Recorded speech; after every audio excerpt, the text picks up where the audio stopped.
1726년 영국에서 발행된 걸리버 여행기 중 일본 지도에서도 동해를 시 오브 코리아로 표기하였습니다. 네, 맞습니다. 조너선 스위프트의 걸리버 여행기의 일부 고사본에는 실제로 한반도와 일본 사이의 해역을 한국해로 표기한 지도는 1726년에 발간된 원본 사파에서 발견됩니다. 이 사파는 걸리버가 여행하는 동안 나타나는 지도에 시 오브 코리아라는 이름으로 표기되어 있습니다. 이는 일본의 서쪽 해협을 나타내며 사파의 왼쪽 하단에 JAPON이라는 표기도 함께 있습니다.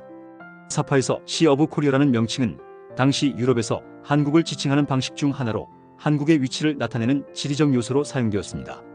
이 명칭은 한국이 국제적으로 인식되기 시작한 시점과 관련이 깊으며 이러한 인식이 문학작품에 인용될 정도로 시 오브 코리아가 당시 서구인들의 표준이었다는 것을 의미합니다. 걸리버 여행기의 사파에서 중요한 지리적 요소로 등장한 한국해라는 명칭은 한국과의 역사적 연결성을 보여주는 흥미로운 사례로 동해 역사적 명칭 표기 관습을 보여주는 매우 흥미로운 부분이기도 한 한국해의 명칭은 일본의 서쪽 해협을 나타내는 지도로 당시 유럽에서 한국을 지칭하는 방식 중 하나였습니다.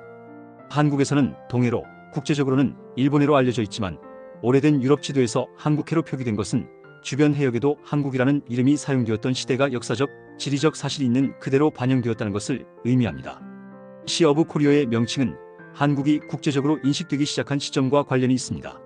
사파에서 이 바다는 한반도가 보이지 않지만 시 오브 코리아라는 표기가 명확히 나타나 있습니다.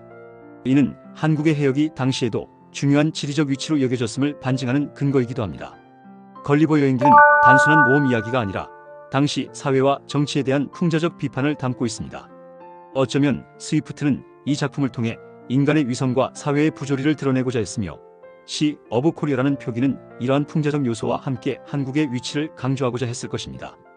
또한 한국인들에게 자긍심을 불러일으키는 요소로 작용하며 한국의 역사적 정체성을 상징하는 중요한 문헌적 증거이기도 합니다. 특히 한국해가 국제적으로 사용되었던 시점을 보여주는 중요한 자료로 평가받고 있어 고대부터 일본의 영토였다는 거짓과 망상을 여실히 보여주는 근거이기도 합니다.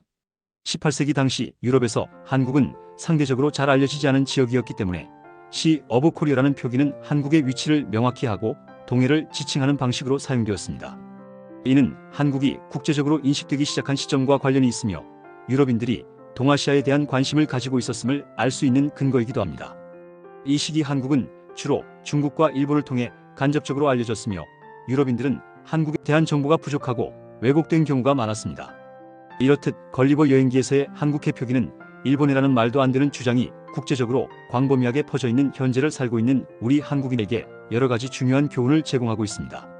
그중 첫 번째로 한국해라는 명칭은 한국의 역사적 정체성을 상징합니다. 당시 유럽에서 한국이 어떻게 인식되었는지를 보여주는 중요한 사례로 이는 한국이 국제사회에서 존재감을 갖고 있었음을 나타내며 한국인들에게 자긍심을 불러일으킬 수 있다는 것입니다. 두 번째로 국제적 관계의 중요성으로 한국해라는 표기는 한국과 일본 간의 역사적 갈등을 상기시킵니다. 이 명칭은 동해의 국제적 명칭 문제와 관련이 깊으며 한국인들에게 국제사회에서의 입지를 강화하고 자국의 주권을 주장하는 데 있어 중요한 의미를 가집니다. 이는 한국이 국제적 무대에서 자신의 목소리를 내는 것이 얼마나 중요한지를 일깨워줍니다.